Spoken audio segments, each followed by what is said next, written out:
Anda lagi menyaksikan The Inspirator di Binus TV, sebuah program yang akan memberikan motivasi dan inspirasi yang kami akan mengumpas tuntas kisah perjalanan daripada semua narasumber kami melalui proses perjalanan dan bagaimana sikap menghadapi setiap masalah dan rintangan sehingga mereka bisa seperti hari ini. Maka kami sebut program ini sebagai The Inspirator. Dan hari ini luar biasa, kita akan wawancara satu orang yang sangat luar biasa, satu anak muda miliarder yang dimana saya tahu kisah perjuangannya sangat luar biasa. Dan telah hadir di studio kita Bapak Chandra Putra Negara.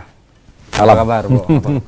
Baik sekali, Bro. Ya. Oke, jadi bagaimana? Apa kesibukan saat ini, Pak Chandra? Ya, saat ini kesibukan saya seperti biasa. Saya menjalankan bisnis saya yang sudah saya tekuni kurang lebih selama 14 tahun yang lalu. Ya, dan hari ini seperti biasa saya menjalani aktivitas saya sebagai seorang bisnismen, sebagai seorang pembangun bisnis jaringan yang ada tersebar di seluruh kota di Indonesia.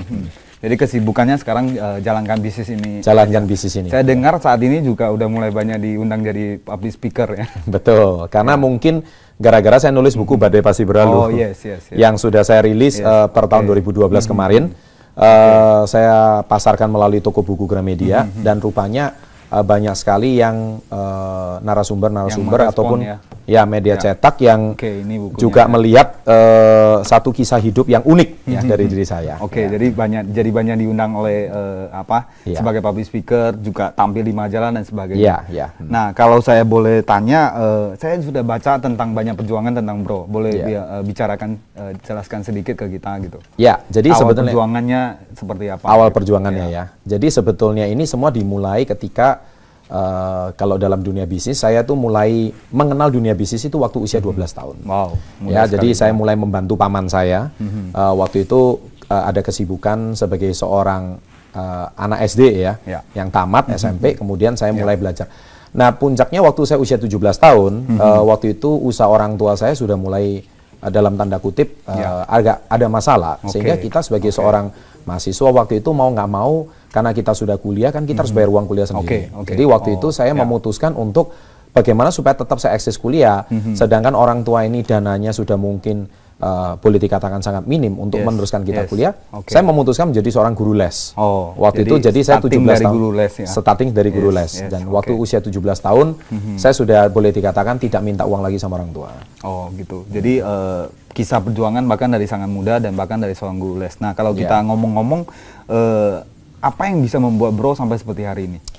Karena sebelum kita bahas lebih jauh lagi, saya baca banyak sekali pencapaiannya, bahkan telah mencapai 1 juta US dollar sebelum umur 30 tahun. Betul. Jadi bagaimana dari seorang guru les bisa seperti ini, dan juga kisah perjuangannya seperti apa supaya bisa seperti hari ini? Jadi sebetulnya itu nggak ada yang kebetulan ya. Betul. Itu kisahnya terjadi beberapa tahun yang lalu. Nah, sebetulnya yang paling utama itu waktu saya berusia 17 tahun masih aman-aman aja, tapi puncaknya itu waktu saya berusia 19 tahun. Nah, waktu itu waktu usia 19 tahun saya itu, karena kalau saya nggak salah waktu itu 19 tahun usia tahun 95 ya. Nah, waktu itu saya 95 96 ada masalahnya di sini karena waktu itu orang tua Indonesia waktu itu kan terkena krisis moneter tuh puncaknya tahun 97 ya. Nah, waktu itu kondisi perekonomian juga agak sulit, sedangkan kondisi orang tua juga agak sulit. Saya dikenalkan ke satu dunia bisnis sama salah seorang murid les saya waktu itu, ceritanya begitu. Jadi murid les malah yang mengajak ke dunia bisnis. Jadi ceritanya lucu gitu loh. Ini saya memberikan dia les privat pada murid, tapi dia nggak konsen. Tapi dia justru malah mengenalkan dunia bisnis. Saya ngomong gini sama dia. Satu kata yang menggelitik dan mengubah saya. Dia berkata begini, kamu harus ngerti fisika, kamu harus ngerti matematika supaya kamu itu suatu hari bisa menjadi orang yang berhasil. Saya ngomong gitu. Terus dia jawabnya balik begini, Om Lim aja nggak ngerti matematika dan fisika, dia ngomong gitu. Saya langsung terkejut dengan kata-kata ini. Bener juga ya, rupanya seorang anak SMA mampu sebuah kata memberikan saya satu pencerahan ya, yang membuat diri saya itu akhirnya tersadarkan dengan kalimat itu. Dan akhirnya saya diperkenalkan dengan salah seorang yang sukses di dunia bisnis waktu itu, dan singkat cerita saya ikut sebuah seminar. Nah, di seminar itulah yang titik tolak perubahan saya untuk saya itu mau menjadi orang yang sukses. Nama seminarnya itu apa ya? Nama seminarnya Personal Development Seminar yang diadakan oleh guru saya, yaitu Dr. Andrew Ho dari Malaysia. Guru kita. Guru kita ya, guru kita bersama. Jadi, berarti dari guru les akhirnya masuk ke dunia bisnis dan itu pada saat 19 tahun ya? Waktu usia 19 tahun. Dan ketika saya keluar dari seminar itu, saya langsung memutuskan untuk saya berhenti jadi guru les dan saya full time sebagai seorang pebisnis. Ya, dan waktu itu saya baca banyak sekali kisah tentang perjuangan Bro di mana karirnya cepat sekali ya. Mungkin bisa diceritakan sedikit. Jadi dari sejak bergabung dan saya lihat itu banyak pencapaian-pencapaian di usia sangat muda. Ya. Jadi gini, waktu itu saya berhasil mencapai jenjang karir manajer tertinggi di perusahaan tersebut. Waktu itu saya usia 21 tahun. 1 tahun setengah setelah saya keluar dari seminar itu, saya berhasil membeli mobil yang pertama. Jadi pribadi. Itu di usia berapa tahun? Di usia 21 tahun. Masih kuliah? Masih kuliah. Masih kuliah. Nah, jadi waktu itu saya memutuskan, karena saya 17 tahun udah mandiri secara finansial, saya memutuskan untuk sama sekali tidak minta uang lagi sama orang tua. Justru pada usia 19 tahun, saya malah membantu menafkahi pengeluaran keluarga. Pada saat itu semester berapa? Kalau 19 tahun itu semester 4 ya. Semester 4. Semester 4 jadi semester 4 sudah mandiri, 4. Sudah ini ya, sudah meminta uang. Jadi titik puncaknya itu pada waktu usia 21 tahun. Nah, waktu itu seperti kita ketahui 21 tahun itu waktu itu usia tahun 97 Indonesia puncaknya krisis moneter. Yang paling parah itu adalah ketika itu US dollar yang asalnya cuma 1.700. Ya, itu sekarang tiba-tiba dalam waktu singkat yang pernah hidup di tahun 97 ya, pemirsa ya, itu Anda pasti mengalami US dollar tuh naik dalam sampai angkanya 15.000. Itu hitungannya dalam hitungan bulan ya, cepet banget gitu.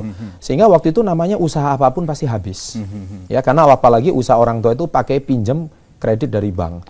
Bunganya itu yang asalnya cuman sekian persen bisa naik sampai puluhan persen. Tentu usahanya nggak bisa tahan. Nah, itulah yang paling berat awalnya dari situ. Jadi waktu itu sudah mandiri tapi tetap ada tantangan yang terpukul. Terpukul. Tapi waktu itu boleh cerita sedikit bagaimana seorang anak muda umur segitu kan biasanya masih main-main, pasti dong. Nah, kenapa bisa serius di bisnis dan sebagainya? Ya karena terdesak keadaan, Bro. Filosofinya apa waktu itu? Karena kepepet. Jadi waktu itu saya terdesak. Kalau misalkan saya nggak mandiri, otomatis kuliah itu pasti terbelengkalai. Padahal waktu SD, SMP, SMA saya termasuk ranking. Tetapi waktu kuliah saya nggak tahu tujuan hidup. Saya nggak tahu tujuan kuliah. Sehingga IP saya sempat hampir 1,0. Semua mata kuliah waktu itu. Dan sampai satu titik, selain tantangan tadi, sampai satu titik saya pernah baca yang Pak Chandra adalah bagaimana lebih mau habiskan susahnya dulu, bagaimana waktu muda itu fight sehingga bisa nikmati lebih panjang. Itu gimana ceritanya? Ceritanya gini, itu gara-gara seminar tadi. Gara-gara seminar tadi itu saya disadarkan bahwa yang namanya tujuan hidup itu nggak cuma seperti ini. Betul. Padahal waktu itu saya kuliah titip absen ya, itu hal-hal yang wajar lah ya. Saya kuliah juga sepertinya pamitnya sih kuliah gitu loh. Tapi mainnya di tempat main meja biliar. Ya dari pagi sampai malam gitu loh. Tapi pulangnya ngakunya habis kuliah gitu. Jadi positifnya mungkin mau lebih cepat sukses sehingga bisa menikmati waktu lebih banyak di usia muda. Sebetulnya lebih tepatnya itu waktu saya ikut seminar itu saya disadarkan untuk apa sih yang sudah kita berikan untuk orang tua kita. Nah, dari situlah saya baru sadar bahwa saya belum memberikan apa-apa untuk orang tua saya. Nah, itulah yang mendesak saya untuk saya harus segera sukses dalam usia yang sangat muda. Kita tahan dulu dan pemirsa jangan kemana-mana dulu, kita akan commercial break dulu. Jadi Pak Chandra kita lanjut lagi ya. Kalau saya banyak pelajari tentang kisah perjuangan Bro itu luar biasa. Jadi di mana satu titik itu ada badai ya, sehingga bisa menginspirasi tulis buku ini badai pasti berlalu. Dan satu hal adalah dulu selalu satu moto yang luar biasa, tidak ada yang tidak mungkin. Jadi saya rasa pasti banyak sekali tantangan badai, kepahitan yang dialami. Bisa ceritakan the turning point yang paling parah Bapak alami waktu itu kapan? Jadi sebetulnya masalah yang saya hadapi itu tidak pada usianya. Karena pada usia segitu, manusia kalau diberikan tantangan atau badai atau benturan yang sangat berat di usia seperti itu, kebiasaannya atau rata-rata orang ngapain. Nah, itu yang menjadi masalah. Nah, tetapi saya nggak bisa lari dari kondisi. Karena waktu itu di usia berapa? Di usia 22. 22. Iya, jadi waktu itu akhirnya tahun 98 akhir. Ya, usia 22 itu puncak-puncaknya itu adalah ketika saya harus memutuskan 3 hal. Pertama, saya harus menyelesaikan studi S1 saya. Ya, karena Pada kalau saat saya itu nggak masih salah, kuliah. waktu itu setelah 1,5 tahun pasca seminar, Ya. IP saya langsung loncat jadi 3, Wow. ya karena waktu itu sadar gitu loh, Ya, saya harus cepat oke. selesaikan kuliah, bukan untuk apa. Jadi banyak mahasiswa itu nggak tahu tujuan kuliah untuk apa, untuk kejar nilai, setelah tamat bingung mau ngapain Ya, gitu ya. yes, Tapi yes. akhirnya saya sudah sadar bahwa tujuan kuliah itu untuk saya itu menyenangkan orang tua. Yes, salah satunya Untuk itu, menghormati dan menghargai jeripayahnya. impian orang tua. Iya, Ya. yang sudah setengah mati berjuang dari pagi sampai malam untuk supaya saya bisa kuliah. Yes. Nah, saya tidak menghormati itu sama Ya. sekali. Dan saya harus bisa memberikan apresiasi atau penghargaan kepada orang tua atas jeripayahnya itu. Ya. Akhirnya itu yang pertama. Ya.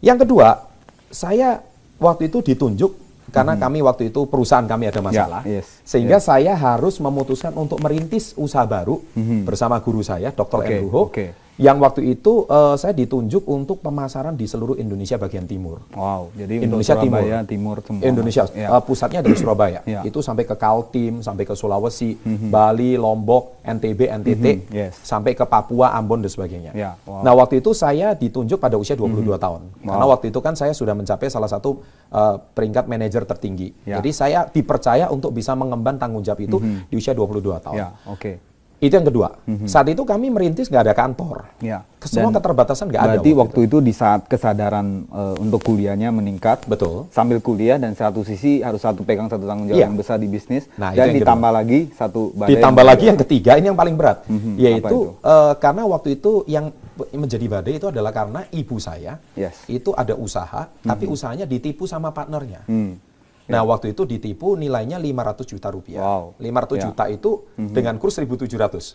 Ya. Bukan kurs 10.000. 10.000, yes. Ya, Yes. atau Ya. kurs 15.000. Ya. Jadi kalau dikalikan dengan sekarang tinggal dikalikan 5 aja. Nah, usia 22. Ya. Nah, jadi itu nggak masalah, ditipu nggak masalah. Tetapi yang paling pelik, yang Ya. paling pedih adalah Ya. dalam 4 bulan kemudian ibu saya itu meninggal dunia. Wow. Jadi karena trauma dan sebagainya.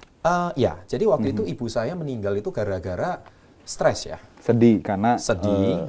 Terus orang kemudian ngutangin malah orang bilang Iya. nuduh ibunda yang ngutang. Ya. iya. Nah, yang menjadi masalah adalah waktu itu biaya rumah sakit, ibu waktu itu terkena satu sakit yang namanya encephalitis.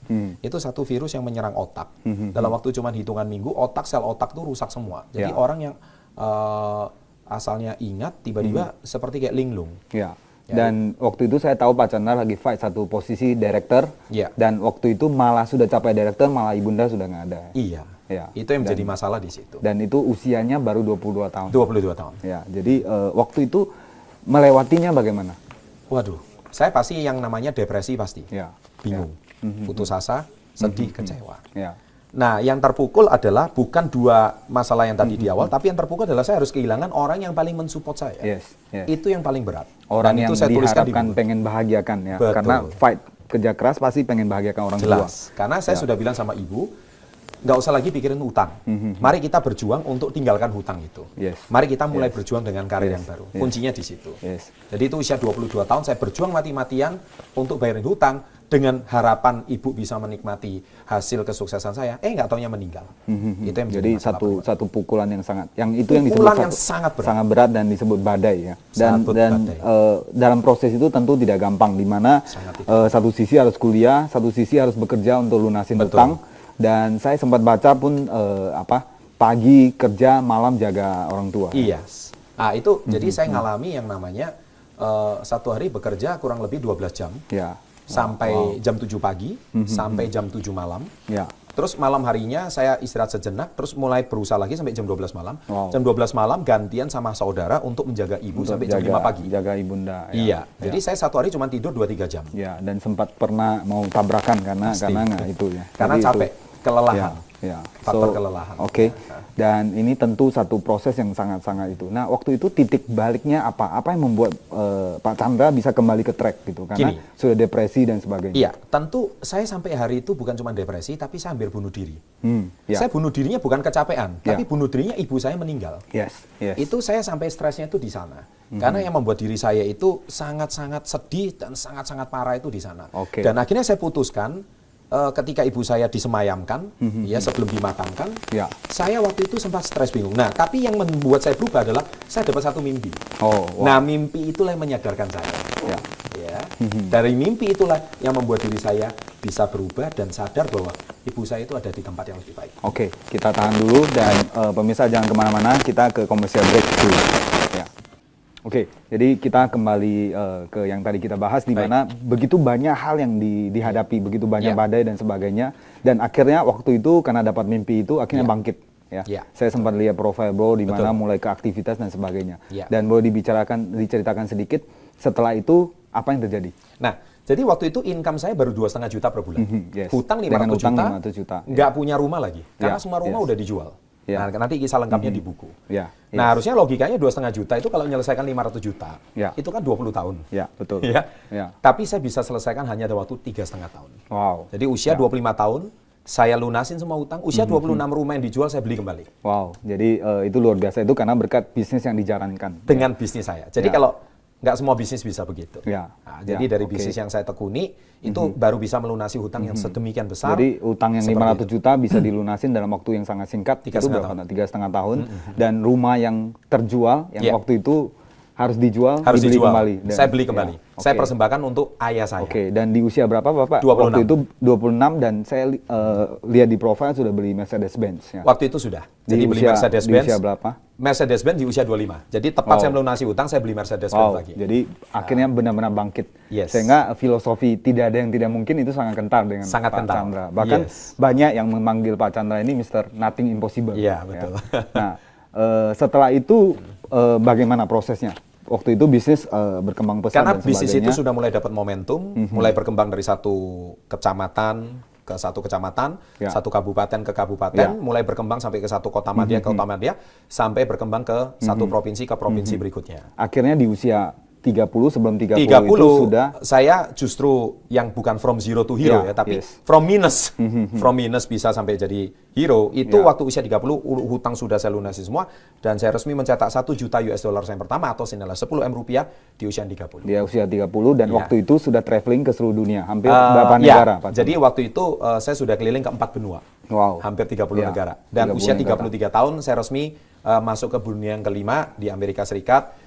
Jadi usia 32 saya udah keliling 5 benua. Itu sudah ada di situ semua. Di buku dan juga nanti di dan semuanya secara free di foto. Luar bukan biasa. Pakai uang pribadi. Jadi apa yang Pak Chandra capai saat ini tentu sangat bisa menginspirasi pemirsa, di mana tidak ada yang tidak mungkin. Artinya badai pasti berlalu. Apapun kepahitan yang kita alami, pasti kita bisa lalui. Nah, untuk the next big thing bagi Pak Chandra itu apa? Baik. Jadi visi kedepannya apa? Ya, tentu saya bukan lagi mau mencetak berapa juta US lagi yang berikutnya, bukan itu. Tetapi saya sekarang mengenakan satu pin merah putih. Jadi nama saya kan Chandra Putra Negara. Bukan kebetulan orang tua saya memberikan nama saya Chandra Putra Negara. Saya sangat mencintai negara Indonesia. Lebih dari apapun. Karena saya dibesarkan dari negara ini dan negara ini memberikan kontribusi banyak pada diri saya. Dan saya disadarkan melalui seminar itu betapa pentingnya arti kita mencintai sebuah negara. Dan pin ini itu ada angka 1 dan bendera merah putih. Artinya pin 1% inspirator. Maksudnya apa? 1% inspirator itu adalah saya bertekad untuk mencetak 1% penduduk Indonesia menjadi seorang pengusaha. Wow. Jadi itu next yang sekarang the next big thing. Dan saya sekarang ada satu program namanya Success Before 30. Sukses sebelum usia 30. Anda bisa masuk di www.successbefore30.com. Untuk tahun 2013 ini saya bertekad untuk memberikan mentoring kepada 10 orang, siapapun yang saya akan pilih, saya akan secara klasifikasi dengan baik, untuk saya berikan mentoring secara gratis kepada siapapun anak-anak muda yang ingin sukses sebelum usia 30. Terima kasih Pak Chandra, dan saya yakin apa yang disampaikan pasti sangat menginspirasi. So, pemirsa, satu hal adalah apapun yang terjadi dalam hidup kita, kalau kita punya tekad yang kuat dan kita kenal passion kita pasti bisa berhasil. So sampai jumpa di episode yang akan datang. Sukses untuk kita semua. Terima kasih.